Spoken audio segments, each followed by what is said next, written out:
జిల్లా కలెక్టర్ గారి ఆదేశానుసారం జిల్లా సమాచార పౌర సంబంధాల శాఖ వారి ఆధ్వర్యంలో తెలంగాణ సాంస్కృతిక సారథి మునికుట్ల ఐలేష్ కుమార్ కళాబంధం మన గ్రామానికి రావడం జరిగింది.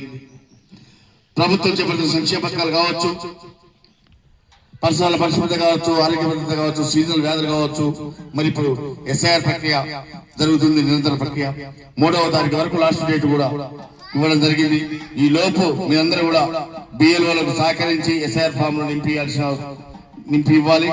నింపలేని వారు వారి దగ్గరికి వెళ్ళిన వారు కూడా నింపిస్తారు. కాబట్టి ఈ కార్యక్రమంపై రాజలక్ష్మి నోట ఈ పూట ఒక పాట. సమగ్ర ఓటరు సవరణ నేడురా తెలంగాణలో మొదలయ్యేనురా. సమగ్ర ఓటరు